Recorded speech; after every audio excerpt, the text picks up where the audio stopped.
I want you to know, before you step outside, that you are a warrior.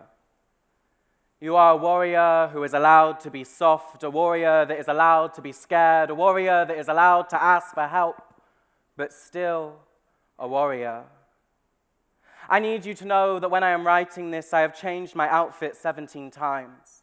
I have removed my makeup for fear of insult. I have changed the way I walk down the street, but that I am still a warrior. I need you to know that when I am writing this, I have told myself it is okay to wish for something easier. I have told myself it is okay to sometimes want to give up. I have told myself it is okay to feel alone, but that I am still a warrior. I want you to know before you step outside that there are others stepping here too, that people have stepped before us, with us, and after us, that the pavements can feel so lonely, but I know I have stepped there too.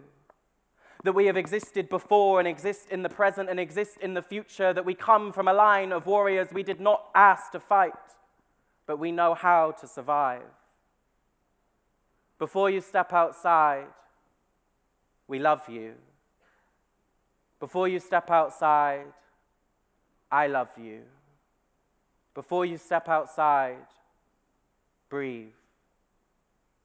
I love you. Thank you. Hi everyone, my name is Travis Alabanza. I'm an artist, I'm a performer, I'm a writer, and amongst many other things, I am also trans.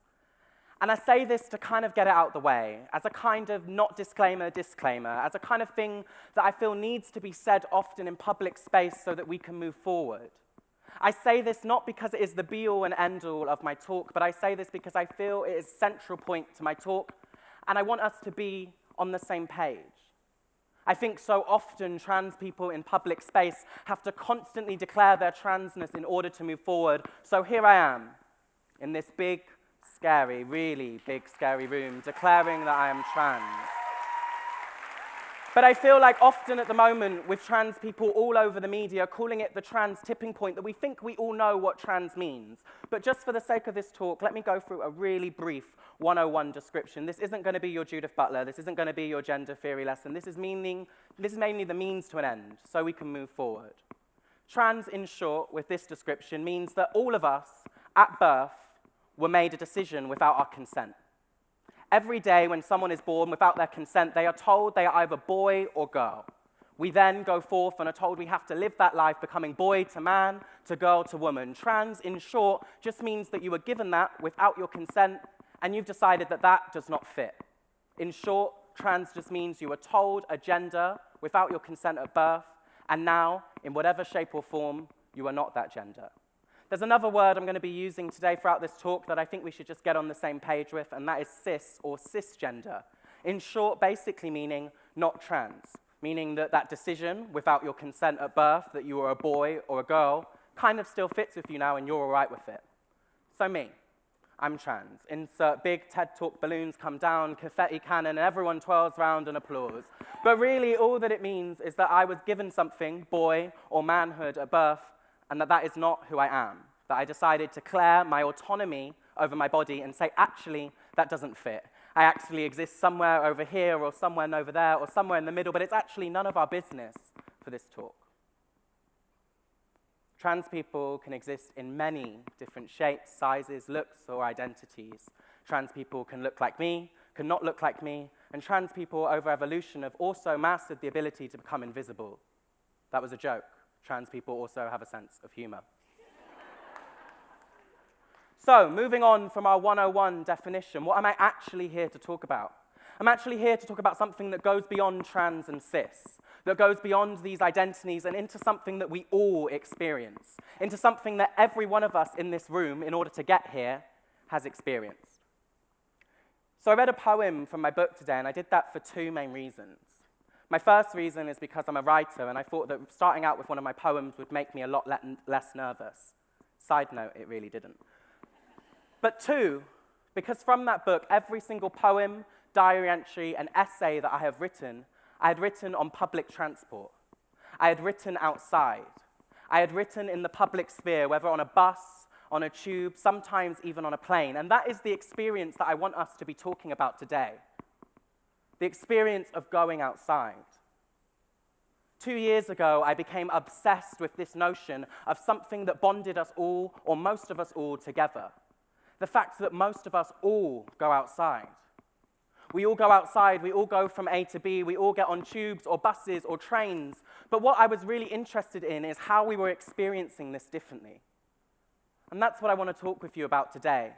Who is going outside? How are we experiencing going outside, knowing that so many of us are afraid of going outside, but in that fear, whose fear is actually being heard? I want to take you back to April 2016. I was on Waterloo Bridge, which is a really busy bridge in London, and it was about 2 p.m., broad daylight, and it was sunny for once.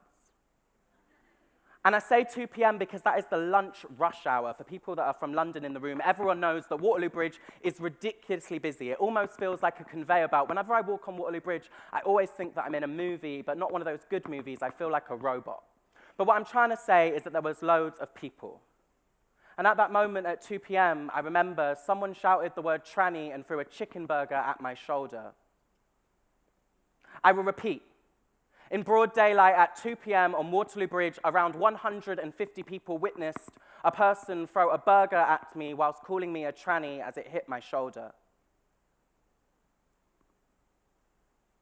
Now, I noticed some gasps or tuts or shocks, but I'm actually not here to talk about the moment of violence in that act of throwing the burger. I'm not here to talk about the man that threw it. I'm not here to talk about what the burger smelt or tasted like. I'm not here to theorize about who or what his intentions were. Instead, I'm here to talk about the violence in the surrounding moments after that attack. I'm here to talk about some kind of violence that I feel is not spoken about enough, and that is the violence in silence. That is the violence in the fact that 150 people saw another person throw a chicken burger at another human being, and no one did a thing. I do not want to call it bystanding, for I feel bystander suggests something that is so much more passive than what is happening. Instead, I want to talk about the active choice in the silence of protecting trans and gender non-conforming people in public. Some people pretended not to see and looked down. Many people looked at me, looked at the burger, looked at him, and carried on walking.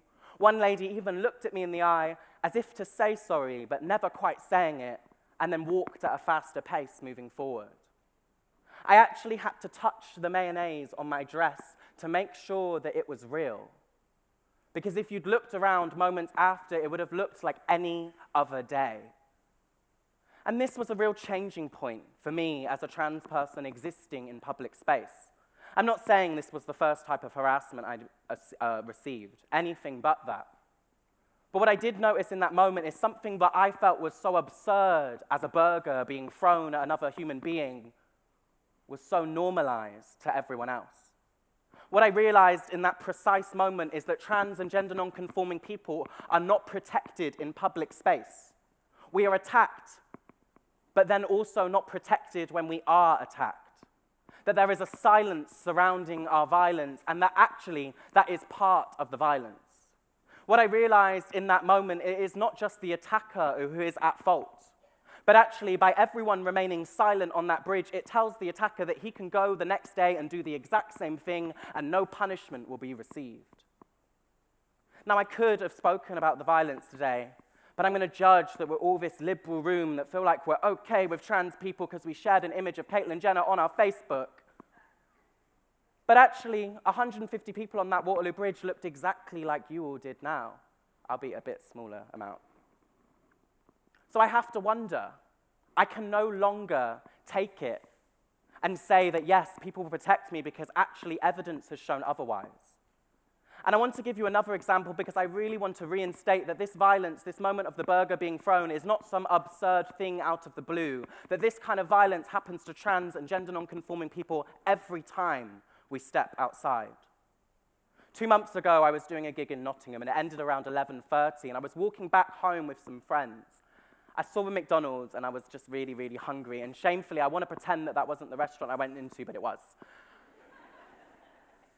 And I went into the McDonald's, and it was really, really busy. And it was about 11:30 on a Saturday night, so it was packed and rowdy, and there was lots of different people. But I felt okay, because I was with my two friends. I walked in and instantly I heard a laughter that is also familiar. I am so used to this laughter, a laughter directed at my body, a laughter that is telling me that I am not human but rather an object. What was different, though, is the laughter was not coming from customers, but in fact the staff behind the counter. The staff could not hold in professionalism and instead started to laugh, point, and gawk at me. They said to the chef, "I can't believe we have to cook for this it." I decided I wasn't going to take it. I decided that I'd already been harassed 3 times that day. I was not going to stand for this. So I retaliated. I shouted back. I said something along the lines that I thought was quite elegant, but probably shouldn't be said because my mum is now watching. And then a security guard came up to me, and I thought, okay, maybe I'm about to be at ease. But instead, actually, what happened was the security guard asked me to leave. He said, "Take your food and leave quietly." And what happened in that moment is not only did the busy room of restaurant people not do anything, but also 2 men cheered when I left. What this tells me again is not only that we are not protected in our violence, but we are actually victim blamed for the violence we experience. I repeat, we are victim blamed for the violence we experience. Because of our transgression of gender, because we are deviant from the rules of man or woman, we are seen as believing/deserving of the violence we then experience. Now, some of you may be saying, hold on a minute, trans people aren't the only people that experience harassment. Of course, there's probably many cisgender women in the room that also worry about going home at night, that also hold their phone, that also talk about cabs at night. And I'm not disputing that violence, but I do think there is a difference in how that violence is perceived and what kind of harassment is noted. And I'll give a really quick illustration to demonstrate that. On a tube, 3 months ago, Victoria Line, Brixton up to Seven Sisters, it was very, very busy, and I could see a woman was sat down and a drunk man stood up and called her a slut.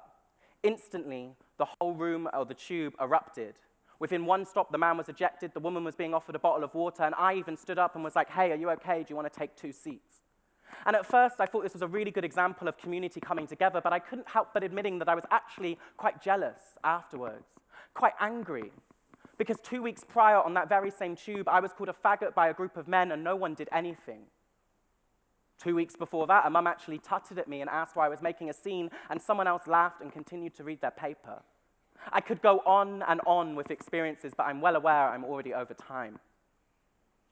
Instead, what I want to point out is that what this is doing is showing that some people are believed in the violence they experience and others are not. And what this does is create a dangerous cycle that means that violence won't stop. Adverts about harassment almost never show people that look like me.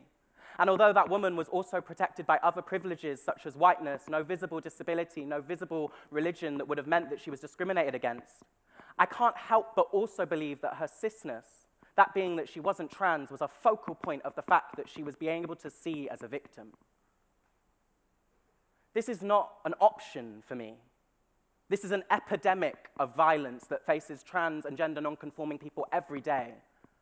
All of the trans people that I live with constantly say every single day that they are harassed and that no one did anything. So what do we do? I don't really want to give this neat TED wrap-up where I say that I have all these ideas about what we're going to do because I probably would have tried them by now. Instead, I guess I just wanted you to meet a real-life, actual trans person off of your screens and realize what we are experiencing is real and killing us. I wanted us to realize that when we step outside, we need to stop thinking about an individual and start thinking as a collective. That in this current political climate, so many of us are fearful about going outside, and we need to start realizing that we are a community rather than an individual. We cannot look down and hope the next person will do something because chances are they won't. Ask how your trans friends are getting home. Pay for our transportation until it is safe for us to go public. Start acting like you are not the only person in the room and instead smile at us after you look at us. Because you're probably the 7th person that's looked at us on that journey. Trust us and believe us when we say we are in danger and need your help. I've been trying to do this on my own, but I can no longer do it. I think I also started with this book because it's called Before I Step Outside, You Love Me. And I think it's as simple as that. I wonder what it would feel like to be loved and cared for outside. Trans and gender non-conforming people, I love you.